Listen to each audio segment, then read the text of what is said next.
China is on the path of becoming the world's largest disease locus. Beijing lately acknowledged a spike in infectious illness cases, spotlighting potential flaws in epidemic control measures. In late November, authorities logged 72,475 instances of 16 different statutory contagious diseases over 1 week. Seasonal influenza led the tally. Vision China also reported a severe outbreak of Mycoplasma pneumonia in China has sparked international concern, with Shanghai reporting over 400,000 new infections in a single day. The Beijing Center for Disease Control and Prevention's November 2026 weekly update listed the top 5 reported maladies as influenza, hand, foot, and mouth disease, and other common viruses. Together, these constituted 99.4% of total infections. The remainder encompassed 11 less widespread diseases. The situation is truly horrifying. George Washington University warned on CNN that the presence of these pathogens is the sign of COVID-19 emergence. While Chinese leadership claimed seasonal flu spikes are common, the WHO questioned China's transparency on Mycoplasma pneumonia. Taiwan's CDC also warned of 7 concurrent virus epidemics taxing Chinese hospitals. The dramatic surge in infectious diseases in Beijing, coupled with concerns over transparency and healthcare capacity, paints a shocking picture of a potential public health crisis unfolding in China. And not only China, the world is also at stake for another global pandemic. The abnormality in China's illnesses. An article published in the renowned scientific journal Nature on November 27th highlights several unusual aspects behind the surge in respiratory diseases in China. Notably, the article has pointed out some very interesting points. The first strange thing is what is driving the hospitalizations. In other nations, influenza and respiratory syncytial virus, RSV, fueled most illness spikes post-pandemic restrictions. But in China, the vast majority of cases are being caused by a bacterial pathogen called Mycoplasma pneumonia. This bacterium normally causes mild walking pneumonia, but is leading to severe pneumonia requiring hospital admissions this year. Secondly, bacterial pneumonias tend to be secondary infections after an initial viral illness. But in this surge, M. pneumonia is the primary attacker, an unusual trend that is not fully understood. There are also high rates of antibiotic resistance for this bacterium in China, possibly accentuating its virulence. Another departure from norms is the earlier timing, hitting full force in October versus winter. Scientists speculate this could be due to waning immunity after long-term COVID restrictions. But the true triggers remain uncertain. The unusual events in China are further clarified by Professor William Schaffner from Vanderbilt University's School of Medicine in Tennessee, USA.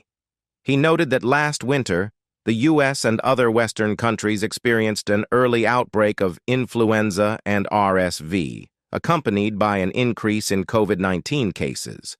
However, there was no notable increase in Mycoplasma pneumonia like in China, which he finds quite unusual. Schaffner explained that Mycoplasma pneumonia has a seasonal pattern and can occur throughout the year, with more cases in winter. It significantly affects young children, sometimes leading to severe pneumonia from a simple respiratory infection. The large-scale outbreak is highly unusual and seems more severe than usual, particularly if it leads to necrosis, indicating lung tissue damage. Annie Sparrow, deputy professor at Mount Sinai's Icahn School of Medicine in New York, suggested in an article dated November 28th that the surge in hospitalizations of children with pneumonia in China could be due to a combination of Mycoplasma pneumonia and COVID-19, which could be more deadly. There's also the issue of antibiotic resistance in children. Wang Quanyi, deputy director of Beijing's Center for Disease Control and Prevention, in a recent interview with the Beijing News, indicated that this year's influenza peak might arrive early. In current pediatric outpatient cases in Beijing, Mycoplasma pneumonia ranks fourth in prevalence, behind influenza, adenovirus, and RSV. This proves that once again, the CCP is lying. If all these pathogens in China are normal, then why? CCP is lying to the International Board, covering their incompetence. On December 2nd, Mi Feng, spokesperson for the National Health Commission of the CCP, claimed that the current acute respiratory diseases are caused by known pathogens, with no new viruses or emerging infectious diseases found. However, on November 29th, Chinese Foreign Minister Wang Yi downplayed the situation as influenza at the UN headquarters in New York and falsely claimed the epidemic was under control. The increasing severity of the epidemic and the emergence of severe cases like white lung make it hard for the public and the international community to believe that this is just ordinary flu or mycoplasma infection. There is widespread suspicion that the CCP is again covering up the epidemic and hiding the truth. Feng Chongyi, an associate professor at the University of Technology, Sydney, commented on the distrust of the Chinese government's statements and the potential risks of speaking out under new anti-espionage laws. The international community is highly concerned about the unclear pneumonia situation in China and the potential global impact. Taiwanese virus expert Xi'an expressed doubts about the lack of clear numbers, especially regarding severe cases among children. On November 26, Yang Qing, pseudonym, a Beijing insider close to Zhongnanhai, revealed that the CCP leadership ordered downplaying the epidemic and referring to it as ordinary flu or another name, avoiding mentioning COVID-19. Many Chinese netizens report that hospitals are not testing for COVID-19, adhering to a no-test, no-existence policy. Some describe symptoms consistent with COVID-19, but tests fail to detect the virus. Despite the surging epidemic, officials have had to publicly acknowledge COVID-19 again. On November 30th, the Beijing Center for Disease Prevention and Control reported that infectious disease cases in Beijing doubled from November 20th to 26 compared to the previous week, with influenza and COVID-19 being the top two. On November 24th, the State Council's Joint Prevention and Control Mechanism announced that there is a risk of a COVID-19 rebound this winter and next spring. As a result, U.S. senators urged the Biden administration on December 1st to implement a travel ban between the U.S. and China. Feng Chongyi suggests that the international community should be more cautious, including implementing preventive measures for people returning from China.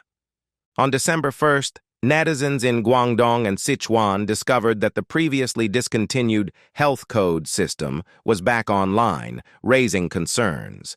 However, some netizens noted that the health code had never been completely phased out and had been criticized for primarily serving as a means of monitoring the population. Further confirmation of CCP lying can be found within their own border. China is preparing for another major lockdown. On December 1st, the Yiwu government released a statement encouraging the public to store food for more than 10 days. The message, meant to enhance emergency response capabilities and improve grain storage at a social level, was met with heightened attention online. Chinese netizens expressed concerns, wondering if this indicates a looming lockdown. Interestingly, this recommendation in Yiwu came amidst rumors and speculations about a resurgence of the pandemic and was subsequently removed from the internet. Additionally, there are reports of Shanghai Airport beginning nucleic acid testing for travelers. Despite previous discontinuations of health codes like the Yuekong Code in Guangdong, recent checks revealed these systems are still operational, leading to various speculations. The resurgence of large-scale mycoplasma pneumonia infections in China has been noted as highly unusual by experts like Professor William Schaffner of Vanderbilt University. The outbreak is particularly concerning for its severity and the unusual scale of spread. Chinese officials state that different age groups are affected by various viruses, with a noticeable presence of COVID-19 in many cases, despite the lack of official media attention.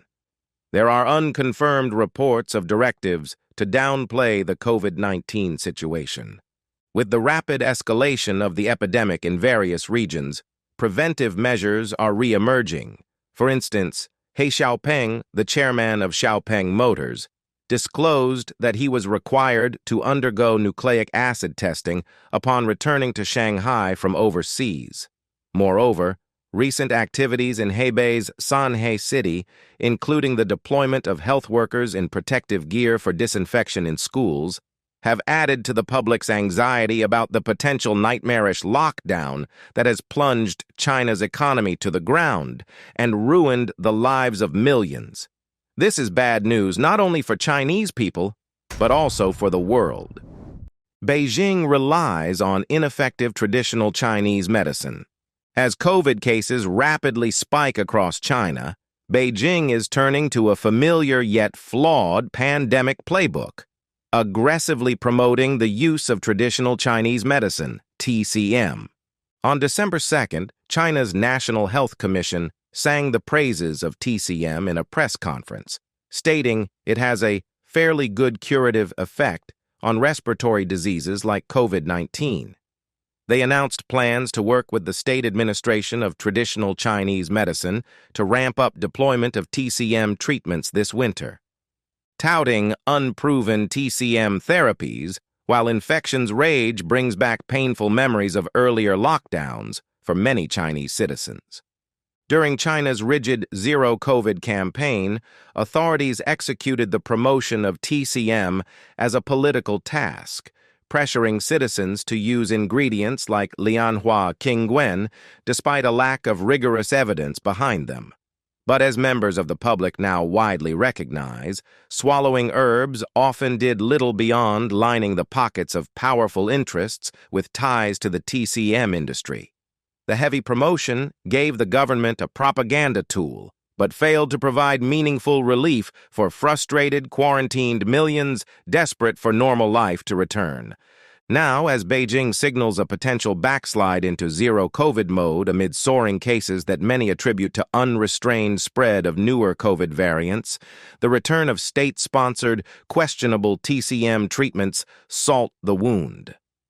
We suffered through 3 years of lockdowns and had our lives derailed thanks to unscientific pandemic policies not grounded in evidence, said an epidemiologist based in Shanghai who spoke on condition of anonymity given political sensitivities. Pushing TCM again shows authorities learned nothing and are refusing to follow actual data in making decisions with such monumental human consequences.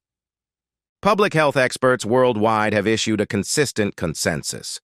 Proven treatments and vaccines, not traditional plant-based remedies, remain the vital tools for relief from the global COVID-19 crisis. But Beijing appears unwilling to hear such hard truths, with ideology seemingly poised to trump scientific rigor yet again as infections spiral out of control. For countless families who bear the ultimate cost of such misguided policies, facts sadly still appear not to matter. Chinese are fleeing en masse.